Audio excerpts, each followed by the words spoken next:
जय हिंद दोस्तों। आज है 18 जून 2020 और आज मैं आपके लिए लेकर आया हूँ इम्पोर्टेंट करंट अफेयर्स। जो भी एग्जामिनेशन पॉइंट ऑफ व्यू से बन सकता था उसे मैंने इसमें शामिल किया है। तो चलिए देखते हैं आज का पहला प्रश्न। अभी कहाँ पे कंपोजिट रीजनल सेंटर का उद्घाटन किया गया है? Option A Ranchi, option B Patna, option C Bhubaneswar, option D Jaipur. तो इसका राइट आंसर है रांची। ये कंपोजिट रीजनल सेंटर क्या है? ये कंपोजिट रीजनल सेंटर में जितने भी फिजिकली हैंडीकैप्ड हैं उनके लिए स्किलिंग और रिहैबिलिटेशन का यहाँ पे व्यवस्था, ट्रेनिंग दिया जाएगा, स्किलिंग का और रिहैबिलिटेशन का व्यवस्था किया जाएगा। और इसे लॉन्च किया है हमारे social justice minister Thawar Chand Gehlot. चलिए देखते हैं next question. Feedback call centre किसने लॉन्च किया है? Option A doctor Jitendra Singh, option B Amit Shah, option C Rajnath Singh, option D Ramesh Pokhriyal. तो इसका राइट आंसर है डॉक्टर जितेंद्र सिंह। ये minister of personnel and public grievances and pension के ये मिनिस्टर हैं।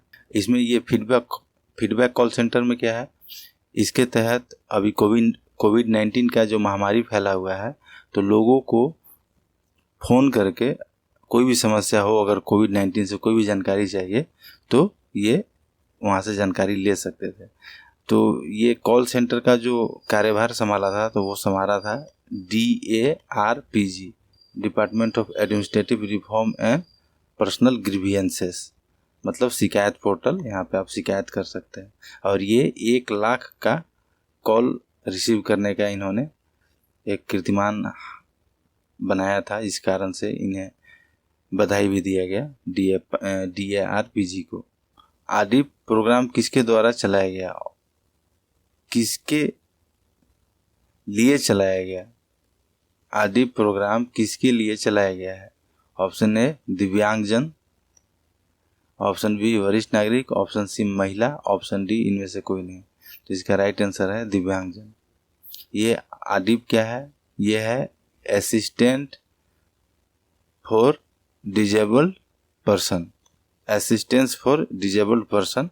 और इसे लागू करवाने में मदद किया है अलिम्को।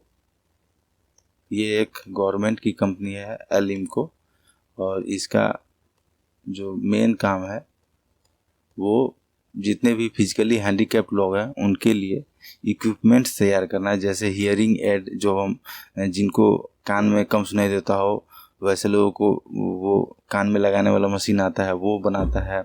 या फिर पैर अगर किसी का डैमेज है या कुछ उसमें फिजिकली कुछ अगर वो फिट नहीं है तो उसके लिए सिंथेटिक जो आर्टिफिशियल पैर उसमें लगाया जाता है ताकि वो अपना काम कर सके। इस प्रकार ये है आर्टिफिशियल लिम्ब मैन्युफैक्चरिंग कॉरपोरेशन। ये गवर्नमेंट ऑफ इंडिया की कंपनी है और ये प्रोग्राम भी मिनिस्ट्री ऑफ सोशल जस्टिस ने ही चलाया है। RD programme, assistant to disable person, और मिनिस्टर हैं सोशल जस्टिस के थवर चंद गहलोत। आइए देखते हैं क्वेश्चन नंबर 4। मैथ्योन 95% अल्ट्रा लो वॉल्यूम क्या है? Option A pesticide, option B disinfectant, option C sanitizer, option D इनमें से कोई नहीं। तो इसका राइट आंसर है पेस्टिसाइड। अभी लोकस्ट का हमला जो आप सुने होंगे, न्यूज में देख रहे होंगे, तो इससे ये बचाता है। और एक इंडिया की कंपनी है HIL जो कि गवर्नमेंट कंपनी है, तो ये अभी 25 मीट्रिक टन का खेपा ईरान को भेजा है वहाँ, ताकि ईरान ये लोकस्ट की समस्या से निजात पा सके। ये गवर्नमेंट टू गवर्नमेंट पैक्ट था जिसके तहत ये मैथ्योन 95% ईरान को प्रोवाइड किया गया गवर्नमेंट ऑफ इंडिया की तरफ से। चलिए क्वेश्चन नंबर 5 देखते हैं। IGX किसका सब्सिडियरी है? Option A IEX, option B PTCI, option C fuel of rocket, option D इनमें से कोई नहीं। सॉरी, इसको हम कट कर देते हैं। ये सब्सिडियरी का मतलब हो गया कि वो किसके अंडर में है। इसका पेरेंट कंपनी कोई और होगा IGX का हेड, ठीक है। तो ये IGX है Indian gas exchange. Indian gas exchange जैसे मनी मार्केट में जहाँ एक्सचेंज में आप शेयर खरीद सकते हैं कंपनी का, उसी प्रकार से यहाँ पे गैस खरीद सकते हैं। ये एक डिजिटल मार्केट है, ये एक बहुत बड़ा इनिशिएटिव है। और यहाँ पे हमारे यहाँ 3 पोर्ट है जहाँ से LPG गैस इंपोर्ट किया जाता है, और वो है एक दहेज में, वो है गुजरात में, और फिर हजीरा वो भी गुजरात में है, और तीसरा है काकीनाड आंध्र प्रदेश। ये मेजर 3 है। तो यहाँ पे अब आपको फिजिकली अगर किसी को गैस बेचना हो तो उसे उस पार्टी से डायरेक्ट जाके मिलने की ज़रूरत नहीं है, डिजिटली वो आराम से उससे कंसल्ट कर सकता है। ठीक है, तो ये है इंडिया एनर्जी एक्सचेंज, ये इसकी देखभाल करेगा IGX का, इंडियन गैस एक्सचेंज का। और ये PTCI ये है power trading corporation of India, ये भी एनर्जी एक्सचेंज की ये एक्सचेंज है, ये एनर्जी एक्सचेंज के। और ये इंडिया एनर्जी एक्सचेंज ये तो है ही। GAPI या GPE का सेक्रेटेरिएट कहाँ पे है? Option A Paris, option B Berlin, option C Stockholm, option D Geneva. तो इसका राइट आंसर है पेरिस। पेरिस फ्रांस का कैपिटल। ठीक है, ये क्या है GAPI? ये है global partnership on artificial intelligence. अभी जो पूरी दुनिया में जो कोरोना का जो स्थिति बना हुआ है चाइना का वजह से, तो पूरी दुनिया चाइना से अलग थलग होना चाह रही है ताकि उससे डिपेंडेंस कम हो जाए, और उसी का इनिशिएटिव है ये global partnership on artificial intelligence. और इसमें ब्रिटेन, फ्रांस, जर्मनी, यूरोप की बहुत डेवलप्ड कंट्री हैं, और इसमें इंडिया ज्वाइन किया है एज ए फाउंडिंग मेंबर। मतलब कोई भी संस्था का जब स्थापना होता है शुरू में, तो उस समय जो लोग जो भी पार्टी होता है उसे फाउंडिंग मेंबर हम बोलते हैं। तो इंडिया अभी इसके शुरुआत में ही इसे ज्वाइन किया है। तो ये हो गया हमारा GPAI आर्टिफिशियल इंटेलिजेंस। और ये पेरिस में इसका secretariat OECD organisation of economic and cooperative comprehensive development. ठीक है, यह है यूरोप की एक ऑर्गेनाइजेशन, ये एक बहुत ही ताकतवर और पावरफुल ऑर्गेनाइजेशन है यह इकोनॉमिकली।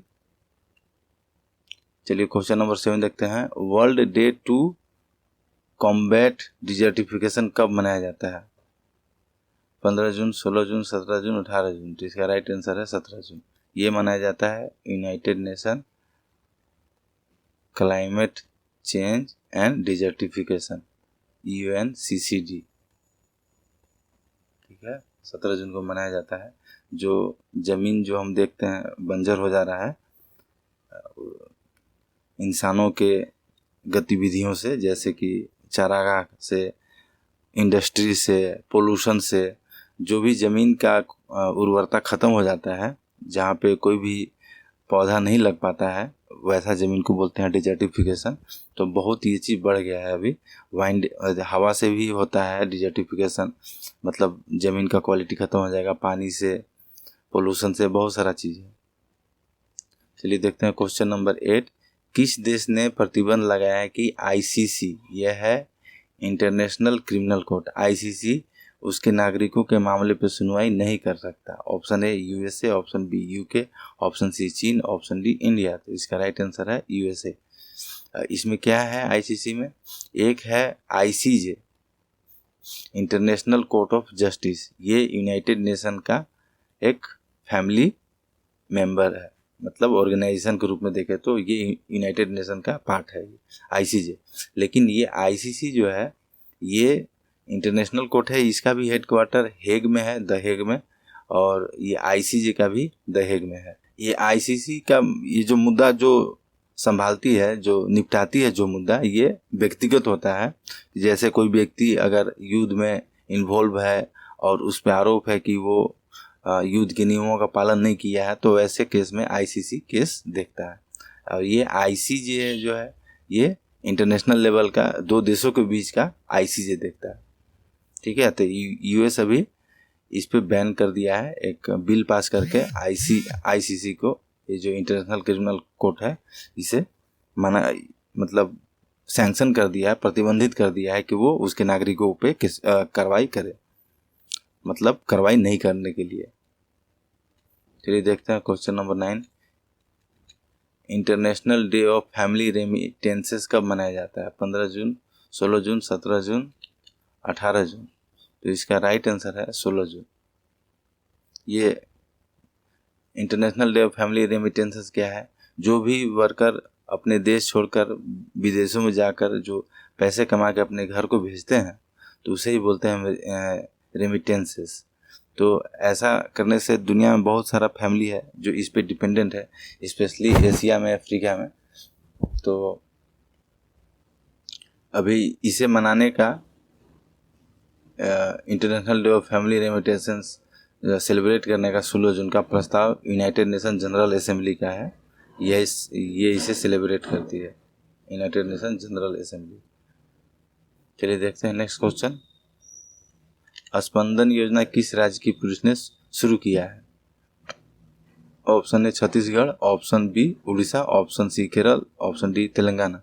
तो इसका राइट आंसर है छत्तीसगढ़। अभी हाल के दिनों में जितने भी स्टेट पुलिस सर्विस में कार्यरत हैं उनमें ये चीज़ देखा गया कि वे डिप्रेशन के शिकार हो जा रहे हैं और इस कारण से वे सुसाइड कमिट कर रहे हैं।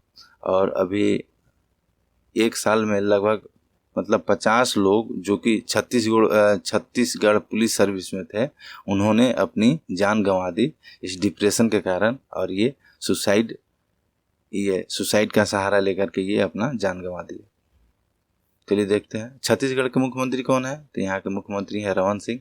और यहाँ के गवर्नर कौन है? तो गवर्नर है अनसुईया उकई। आइए देखते हैं question number 11। Bose Einstein condensate क्या है? ऑप्शन ए पदार्थ का पांचवा अवस्था, ऑप्शन बी रॉकेट ईंधन, ऑप्शन सी रसायन, ऑप्शन डी नन। तो इसका राइट आंसर है पदार्थ का पांचवा अवस्था।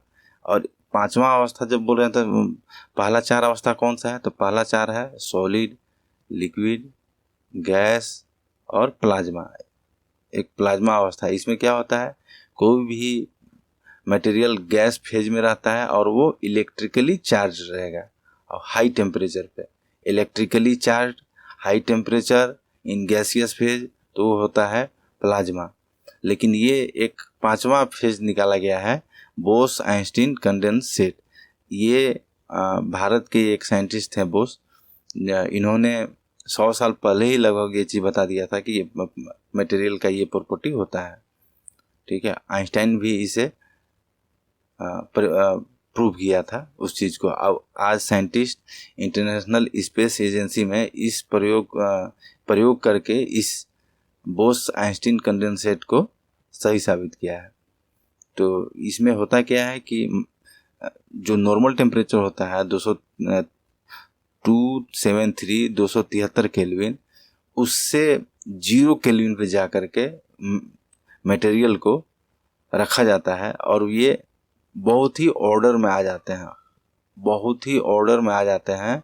और वे ऐसा बिहेव करते हैं कि ये एक बहुत सारे एटम से मिलकर बना हुआ है, ये एक मटेरियल नहीं है बल्कि ये एक सिंगल एटम जैसा, सुपर एटम जैसा बिहेव करता है। जैसे ये छोटा छोटा मेरे पास पार्टिकल है, तो ये जब हम इसे 0 केल्विन पे जब हम मिलाएंगे इस मटेरियल को, तो ये एक सुपर एटम जैसा बिहेव करेगा। चलिए देखते हैं नेक्स्ट क्वेश्चन। जून 18 का संबंध किससे है? Option A USA, option B UK, option C चीन, ऑप्शन डी इंडिया। तो इसका राइट आंसर है यूएसए। इस दिन क्या हुआ था 1865 में वहाँ पे जो भी अश्वेत लोग हैं, जो ब्लैक ओरिजिन के हैं, उनकी स्लेवरी से इस दिन 18 को मुक्ति मिला था वहाँ पे 1865 में। तो इसीलिए इस दिन को सब सेलिब्रेट करता है वहाँ पे। और अभी हाल में क्या स्थिति हुआ है कि वहाँ के जो प्रेसिडेंट हैं ट्रम्प, वो बोले कि इस बार वो सेलिब्रेट नहीं करेंगे 19 जून को। 18 जून को ये आज़ादी मिला था अश्वेत को स्लेवरी से, और फिर 19 को सेलिब्रेट करते हैं ये लोग। Thank you. अभी जो स्थिति जो बना हुआ है भारत और चीन के बीच में, मैं कल उसे ही कवर कर रहा था। इस कारण से मैं कल का करंट अफेयर्स नहीं कर पाया था, तो उसे भी मैं शामिल कर लेंगे कल तक उसे। और जो भी होगा मैं जल्द से एक वीडियो बनाने वाला हूँ चीन पे, तो वो आपको जल्द ही मिलेगा। Thank you.